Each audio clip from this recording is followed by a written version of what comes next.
Assalamualaikum warahmatullahi wabarakatuh.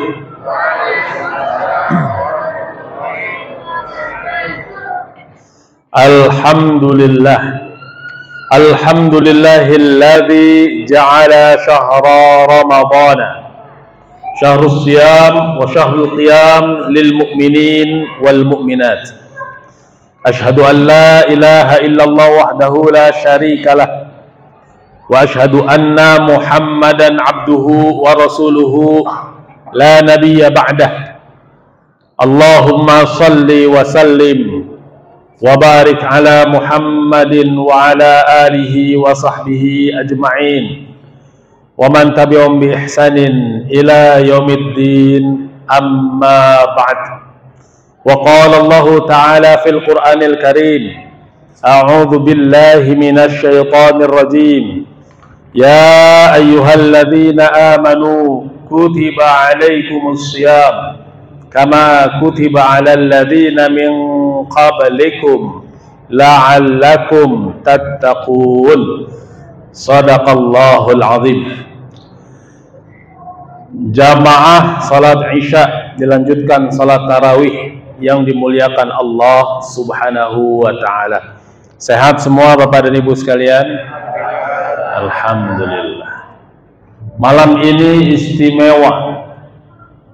Mengapa istimewa? Dalam satu pekan dan 10 hari bahkan 12 hari lamanya setiap malam kita berkumpul di rumah Allah Subhanahu wa taala, duduk senang berada di majelis-majelis di rumah Allah Subhanahu wa taala, melanjutkan setelah salat Isya dilanjutkan dengan salat tarawih dan ditutup dengan salat witir. Masjidnya nyaman, duduknya nyaman, ruangannya ber-AC, ya Ustaz ya? Makan lontongnya 4 tadi. Jadi kalau sudah ceramah tempatnya nyaman, kemudian AC, empuk, wah tidur. Tapi saya yakin kita yang berada di masjid ini, insya Allah termasuk kepada golongan yang disampaikan oleh Rasulullah Sallallahu Alaihi Wasallam, man qama ramadhana imanan wahtisaban ghufira lahu ma taqaddama min dzambih. Siapa saja yang mau menghidupkan malamnya, qama, berdiri dia, salat dia dengan imannya, wahtisaban, tanpa mengharapkan apa-apa kecuali keridhaan Allah Subhanahu wa taala, ghufira lahu ma taqaddama min dzambih, maka dia akan dihapuskan segala kesalahannya dari apa-apa yang telah lampau dia lalui. Insya Allah malam hari ini kita termasuk golongan yang mendapatkan ampunan Allah Subhanahu wa taala. Amin ya rabbal alamin. Jamaah yang dimuliakan Allah Subhanahu wa taala, saya ingin mengawali hikmah Ramadan kita dengan kisah yang seringkali mungkin kita dengar. Raja yang zalim, lalim. Kita mengenalnya dengan sebutan sebagaimana termaktub di dalam ayat suci Al-Quran, Fir'aun. Adik-adik kenal nggak dengan Fir'aun? Emang kapan kenalannya? Udah kenal aja dia sama Fir'aun. Fir'aun raja yang zalim, kejam, bahkan mengatakan, diabadikan di dalam Al-Quran, wa ana rabbukumul a'la. Manusia, raja yang ngaku sebagai Tuhan, Tuhan yang maha tinggi. Wa ana rabbukumul a'la. Bayi-bayi yang baru lahir disembelih, yang laki-laki, berdasarkan dari mimpinya saja. Dicari mana laki-laki yang baru lahir, temukan, sembelih. Kejam, zalim. Tetapi ketika berada pada akhir hidupnya, seorang raja yang kejam, yang mengaku perkasa, hari itu luluh, takluk dengan yang namanya air, Pak. Di tengah lautan dia ditenggelamkan oleh Allah Subhanahu wa Ta'ala. Nanti kalau kita membaca surat Yunus, terakhirnya Fir'aun itu mengatakan bahwasannya wa ana minal muslimin, ngaku sebagai muslim, tapi sudah sakarat. Sudah sakarat, tidak diterima oleh Allah Subhanahu wa Ta'ala. Sebelum sakaratnya masih gengsi minta tolong sama Musa alaihissalam. Berkali-kali dia minta tolong dengan Musa alaihissalam. Maka kepada Allah Subhanahu wa Ta'ala ditanya kepada Musa alaihissalam, berkali-kali Fir'aun meminta pertolonganmu, tetapi engkau tidak tolong. Seandainya satu kali saja ia meminta kepadaku, maka niscaya aku akan kabulkan. Maka para ulama mengatakan kepada manusia yang zalim, yang lalim, yang mengatakan wa ana rabbukumul a'la, Tuhan yang paling tinggi, Allah masih mau mengabulkan doanya sekiranya dia meminta kepada Allah Subhanahu wa Ta'ala. Lalu bagaimana kepada seorang muslim yang sujud, yang ruku, dalam sujudnya dia membisikkan kepada bumi yang suaranya terdengar sampai dengan langit, Subhana Rabbiyal A'la. Tidak mengaku Tuhan kita, justru kita tertunduk sujud mengatakan Subhana Rabbiyal A'la. Maha suci Engkau Allah Subhanahu wa Ta'ala, Tuhan yang maha tinggi. Maka seorang muslim apabila di bulan Ramadan ini, sebagaimana disampaikan oleh Rasulullah Sallallahu Alaihi Wasallam, 3 golongan yang tidak tertolak doanya. Satu di antaranya yang dijelaskan oleh Rasul adalah as-shaim hatta yuftira, orang yang berpuasa sampai dengan berbuka puasa. Maka bulan ini, nama lain yang disebutkan Rasul sebagai Syahrul Mubarak, Syahrul Quran, Syahrul Siyam, nama lainnya juga adalah Syahrul Du'a, bulannya doa kepada Allah Subhanahu wa Ta'ala. Maka doa kita menjelang berbuka menjadi waktu yang mustajabah. Walaupun kadang-kadang doa kita depannya ada kolak. Kolak udah ada di situ. Butuh mayang dicari dari jam 4:30, Pak. Cendol sama es kelapa juga nggak mau kalah. Jam 5:30 itu udah padat. Tapi kalau waktu-waktu itu seorang muslim, ia hadirkan dirinya. Dirinya dihadirkan menghadap kiblat, berdoa kepada Allah Subhanahu wa Ta'ala, karena dia tahu bahwasannya itu adalah waktu yang mustajab untuk berdoa kepada Allah Subhanahu wa Ta'ala. Kira-kira ibu-ibu di sini kayak begitu nggak kalau mau berbuka, Bu? Bu? Doa apa enggak, Bu? Doa apa sibuk ngitungin bakwan dan tempe, Bu? Kadang-kadang sibuk setel televisi. Hanya bulan Ramadan yang namanya azan maghrib ditonton, Pak. Biasanya azan itu ditonton apa didengerin, Pak? Dikumandangkan, didengerin. Untuk diapakan? Dijawab oleh kita. Karena yang menjawabnya adalah lahul jannah, surga baginya. Allahu Akbar, Allahu Akbar. Kita jawab Allahu Akbar. Kalau Ramadan, Allahu Akbar, Allahu Akbar, Alhamdulillah. Sudah begitu tuh kita tuh. Ditonton yang namanya azan. Makanya program TV yang paling laku di bulan Ramadan itu bukannya sinetron, tapi azan maghrib. Kalau perlu cari channelnya yang paling cepat duluan mana. Lumayan nih, selisih 20 detik juga. Dicari. Yang dia setel TVRI Surabaya biar lebih cepat. Ya. Jawa Timur, buka puasanya lebih cepat. Ditonton. Padahal itu waktu yang mustajab. Waktu yang akan dikabulkan oleh Allah Subhanahu wa Ta'ala. Karenanya sebagai bulan Syahrul Du'a, hendaknya kita melihat apa yang disampaikan oleh Rasulullah Sallallahu Alaihi Wasallam kepada kita. Ini bulannya bulan doa. Tapi Rasul menyampaikan ada orang yang berkali-kali itu berjumpa dengan Ramadan. Apa kata Rasulullah Sallallahu Alaihi Wasallam? Rasul menyampaikan dan liman adraka Ramadan. Jauh dari rahmat Allah. Celaka dia, bahasa kita nih. Rugi dia. Kenapa rugi? Kenapa celaka? Kenapa jauh dari rahmat Allah Subhanahu wa Ta'ala? Liman adraka Ramadan fala yughfirullah. Dia jumpa dengan Ramadan, dia hadir di Ramadan, dia ada di Ramadan, tapi kemudian tidak mendapatkan ampunan Allah Subhanahu wa ta'ala.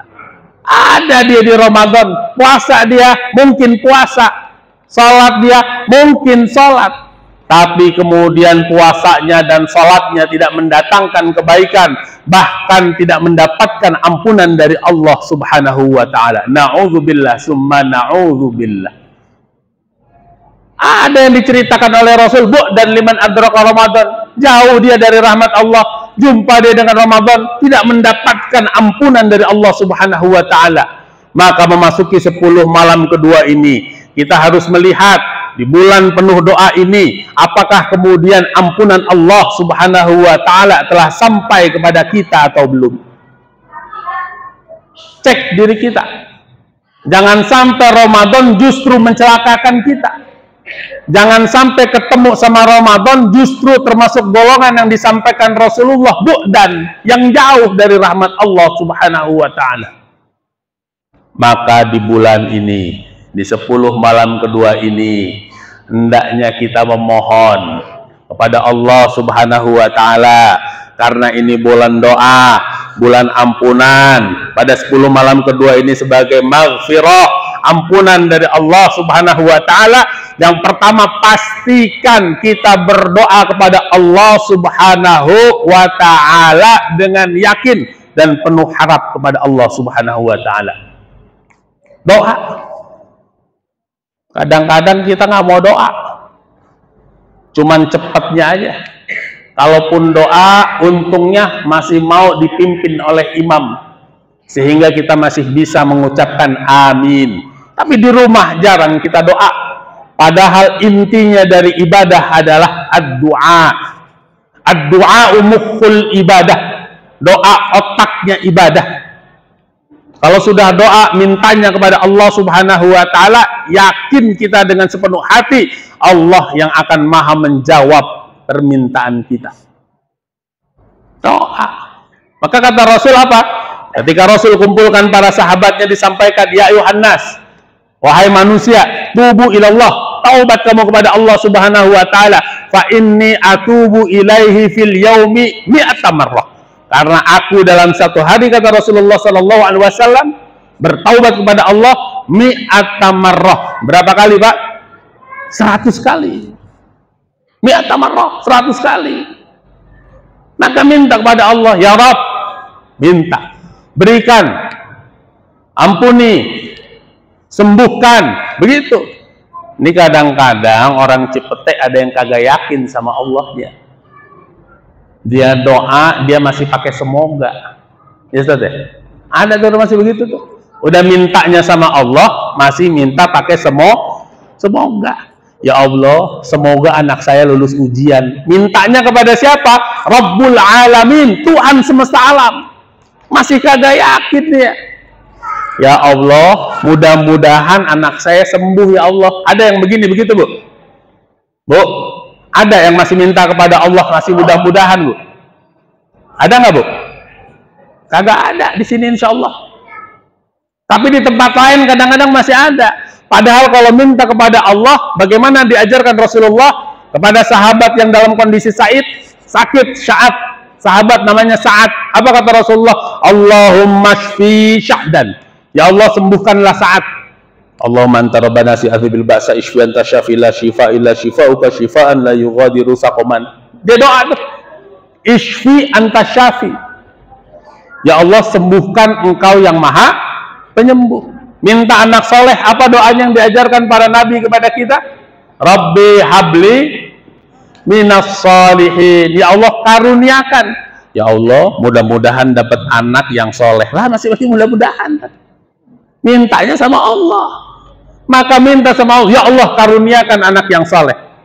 Ya Allah, berikan kehidupan yang baik di dunia dan di akhirat. Maka terhadap ampunan Allah juga kita diajarkan astaghfirullah.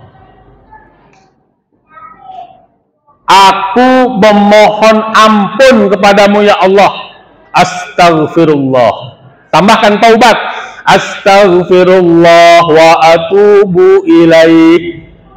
Pakainya ka astaghfiruka wa atubu ilaik. Minta kepada Allah, ya Allah, ampuni aku, kan begitu. Dan aku bertaubat kepadamu. Itu begitu minta kepada Allah. Ya Allah, mudah-mudahan dosa saya diampuni ya Allah. Minta sama Allah, nggak usah pakai mudah-mudahan lagi, nggak usah pakai semoga lagi. Kalau minta kepada Allah, ya Allah ampuni kesalahan kami. Maka ketika Aisyah bertanya kepada Rasulullah Sallallahu Alaihi Wasallam tentang satu malam yang lebih baik daripada 1000 bulan, namanya disebut malam Qadar. Apa yang hendaknya dibaca ya Rasulullah? Rasul mengajarkan kalimatnya pendek, sederhana, tetapi pujiannya ada di sana dan meminta kepada Allah, Allahumma innaka afuun tuhibbul afwa fa'fu anna. Anak-anak di sini hafal semua? Hafal semua anak-anak doanya? Allahumma innaka afuun tuhibbul afwa fa'fu anna. Ya Allah, sesungguhnya Engkau Maha Pemaaf, mencintai orang yang meminta maaf, maka maafkanlah kami. Jadi yang pertama Ramadan ini, mintalah kepada Allah sebaik-baiknya dengan permintaan kita untuk diampuni segala kesalahan kita. Yang pertama. Yang kedua, meraih maghfirah adalah kita untuk senantiasa terus-menerus melakukan kebaikan-kebaikan, amalan-amalan salih pada bulan Ramadan ini. Yang senang dengan baca Quran, baca Quran. Jangan dari Ramadan yang satu ke Ramadan lain Al-Baqarah terus kagak kelar-kelar tuh Al-Baqarah. Besok mau Ramadan lagi Al-Baqarah lagi. Dia mulai dari awal lagi. Al-Baqarah nggak tuntas-tuntas, surat lain nggak dibaca-baca, Ustaz. Maka sekarang diniatkan bulan Ramadan syahrul Quran, maka baca Qurannya ditambahkan. Bulan Ramadan syahrul jihad, maka jihadnya ditambahkan. Bulan ini disebut bulan infak, maka infaknya ditambahkan. Maka ikuti segala perbuatan-perbuatan itu dengan kebaikan, maka niscaya akan menghapuskan segala kesalahan kita. Allah Subhanahu wa taala firmankan kepada kita dalam surat At-Talaq, a'udzubillahi minasyaitonir rajim, wa may yattaqillah yukaffir anhu sayi'atihi wa yu'zim lahu ajra. Barang siapa yang bertakwa kepada Allah Subhanahu wa taala, berbuat baik dia, yukaffir anhu sayi'atihi, niscaya dihapuskan segala kesalahannya, wa yu'zim lahu ajra, dilipat gandakan amal ibadahnya. Maka yang kedua, untuk mendapatkan maghfirah, ampunan Allah Subhanahu wa taala, hendaknya kita selain meminta ampunan kepada Allah adalah beramal salih. Ada yang masuk surga melalui amalan infaknya, ada yang surganya melalui puasanya, ada yang surganya melalui akhlakul karimahnya, ada yang puasanya adalah masuk surganya dengan membaca Al-Qur'annya. Maka pilih jalan mana yang hari ini, pintu mana yang akan kita masuki, meminta keridhaan Allah Subhanahu wa taala. Dan yang terakhir, yang ketiga, hendaknya untuk meraih ampunan Allah Subhanahu wa taala adalah kita tingkatkan kualitas sabar kita kepada Allah Subhanahu wa taala. Dulu para sahabat ketika masuk Islam bukan 1 tahun, bukan 2 tahun, ada di antara mereka yang didoakan bertahun-tahun barulah kemudian memeluk agama Islam, mendapatkan hidayah Allah Subhanahu wa taala. Dulu ya, ketika Nabi Nuh alaihissalam berdakwah 950 tahun lamanya, di antara mereka ada yang baru tersentuh, terketuk hatinya. Maka dalam berdoa, dalam berbuat baik, hendaknya menjadi istiqomah kita dengan kesabaran yang Allah karuniakan kepada kita, sehingga kita terus bisa berada di jalan Allah Subhanahu wa ta'ala. Nisa Sabian, mantan kekasih, cukup sekian, terima kasih. Billahi taufiq wal hidayah, fastabiqul khairat. Assalamualaikum warahmatullahi wabarakatuh.